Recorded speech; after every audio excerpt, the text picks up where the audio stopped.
ben... Ah, OK. Ça, c'est un projet pour cet hiver-là. OK. Raconter la baleine à Edgar, puis la mort du père Philippe. Ouais. Toutes ces histoires-là que tu connais, les histoires de marins, les histoires de pêcheurs. Je sais pas si c'était quoi. Moi, j'avais commencé à te conter la mort du père Philippe.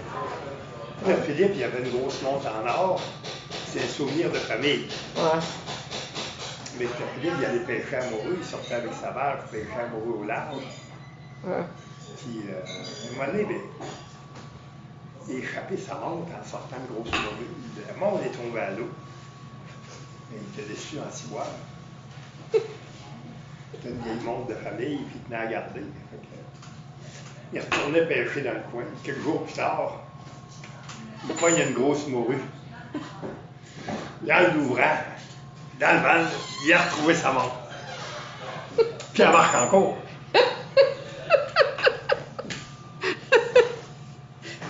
C'est drôle. C'est vrai l'histoire de pêcheurs puis de marins. Bon, mais là, après, ben là, il y a la fabulation qui s'est faite autour de l'histoire de la montre. Ah oui, ça augmente, l'histoire a grossi. L'histoire grossit. Tu veux que là, regarde, non seulement ça, mais regarde. Hein? Pierre Philippe, il avait ramené une grosse morue chez eux à la maison. Il avait une belle grosse, il est arrivé au bord, il était encore vivant. Il l'a amené à la maison, puis il l'a mis dans le bain. Là, la morue, il l'a mis dans le bain. Je ne savais pas si on va survivre, passer de l'eau salée à l'eau douce. Mais la morue, tranquillement, s'est habillée, s'est habituée à vivre dans l'eau douce, à nager dans le bain, puis tout était correct. Et là, de temps en temps, il fallait que Pierre Philippe aille quand même dans le bain lui-même. Ça fait qu'il mettait la morue à côté pendant qu'il se baignait. Et que la morue s'est accoutumée tranquillement à vivre en dehors de l'eau. Oh non, non, non. Moi, elle faisait des petits tours dans la cuisine pendant que le père Philippe prenait son bain. Quand il avait fini, il la remettait dans l'eau. Mais à la longue, la morue a fini par s'accoutumer à vivre en dehors de l'eau. Au moment donné, le père Philippe allait prendre sa marque, puis la morue s'en allait avec lui. Jusqu'à temps qu'à un moment donné, en passant au centre-ville, sur le bord du pont, la morue s'est approchée trop au bord et tombée à l'eau, elle s'est noyée.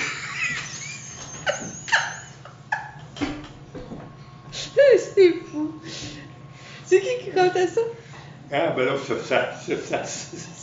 une histoire de ça allait matane. d'un à l'autre. Ah ouais, Regarde, c'est une histoire de matane entre pêcheurs. Regarde les choses, même Jean-Pierre Bérubé, dont je te parlais tantôt, il a même raconté qu'une fois, le père Philippe, il s'était fait traîner par un saumon de Matane jusqu'à Saint-Anne-des-Monts.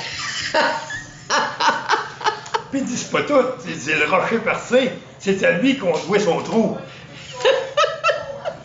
Hein? Comment c'est arrivé? Il dit, un soir, un jour, il l'a défoncé, puis sa barge a tenu le coup.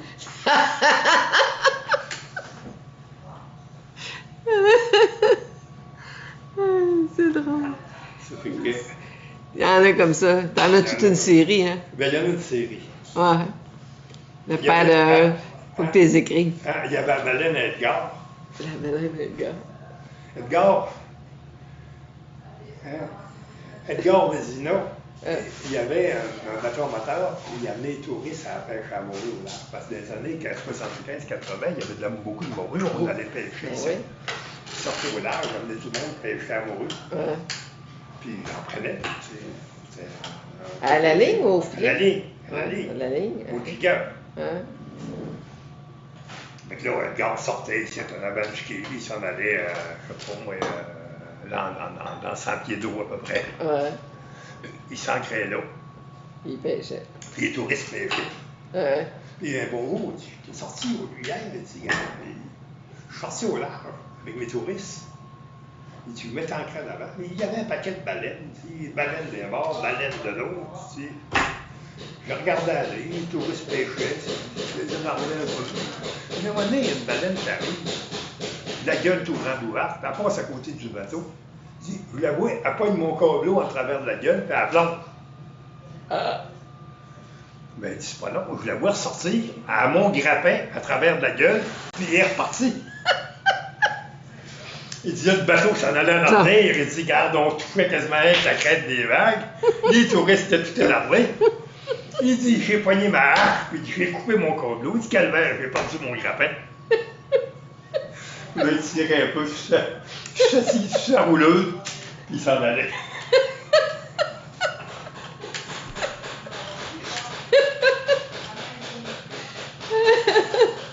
Ah, c'est des gars qui avaient le sens de l'humour, ça. Tu en comptais une puis un autre. Ouais. C'est drôle. Il y avait Roger Lapointe, qui était un grand pêcheur devant l'Éternel. C'est toujours lui qui poignait les plus grosses. Il y avait toujours ces expressions pour nous raconter ça. Il dit, regarde, l'autre jour, il y a poigné une, il dit, elle est assez grosse, je suis sûr qu'elle mangeait sa soupe à la pelle ronde. Je suis sûr que quoi? Il dit, elle mangeait sa soupe à la pelle ronde. Ah, c'est cute. Elle mangeait sa soupe à la pelle ronde. Wow. Il y avait toujours des expressions. Il faut les trouver, ces expressions-là. Ah, ben, lui, ça sortait tout seul. Il faut les inventer. C'est pas, Il les inventait, regarde. Ouais, c'est ça. Hein? Manger sa soupe à la pelle ronde. Il y en avait d'autres. Quand il n'aimait pas quelqu'un, on dit ce colis-là, il dit, je ne le fumerai pas au bout d'une page de 20 pieds. Je le fumerais pas. Je ne le fumerai pas au bout d'une page de 20 pieds. Ça veut dire quoi, ça? Ben, c'était l'époque où, regarde, il y en a qui fumaient. Ouais. Puis là, il y avait de longs porte-cigarettes. Ah ouais? Fumer de loin. OK. Mais lui, regarde, hein, quelqu'un qui n'est pas tolérable, il n'est pas fumable. Il est pas fumable. Même au bout d'une page de 20 pieds. Il y avait toujours des histoires comme ça. C'est des gars qui exagéraient. Ah oui. Te faire rire, ils en mettaient. Ils en remettaient. Ouais, c'est drôle. Ils ont toujours des expressions. Ouais. Regarde, c'est des personnages. Ah ouais, c'est ça, c'est des personnages qui sont écoutés parce qu'ils font rire le monde, puis ils mettent de l'animation, puis il y avait Ephrem Lebreu, qui était, lui, c'était pas c'était un père sans rire. Ephrem, il avait toujours l'air sérieux. Ephrem, il avait quasiment toujours un petit blazer bleu marin, chemise blanche, et puis un nœud papillon. Wow. Quand Ephrem n'avait pas son nœud papillon, on s'inquiétait un peu. Et lui, regarde, c'était pas des grosses affaires, mais il y avait toujours la petite blague, mais il ne revient jamais. C'était toujours. Ça avait toujours l'air très sérieux. Il répète pas deux fois. Il répète pas. C'est un petit pince sans rire. Un pince sans rire. Mais ça a toujours. C'est un gars de il développe ça comment, ce sens de l'humour-là? Ces marins-là, ils passent des soirées à discuter sur le bateau. On peut passer des soirées à... Regarde, dans les premiers temps, la première marina là, qui était au bout, quand il y avait une tempête au large, là, quand il y avait du nordais, là, il rentrait une vague de 4-5 pieds aussi entre les huit. OK. Puis, tu sais, ça rentrait là, tout le long des pontons. L'eau ponton qui était accroché, là, il devenait en escalier, tu sais. OK. Puis là, comme c'était juste installé, c'est pogné sur des...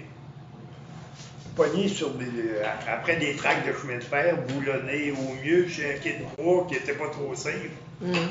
On passait des nuits à surveiller nos bateaux, à remettre des amarres, ou attacher les bateaux après des camions à terre. C'est ça. Tu dormais pas, tu surveillais ton bateau. On passait la nuit à checker les bateaux. OK.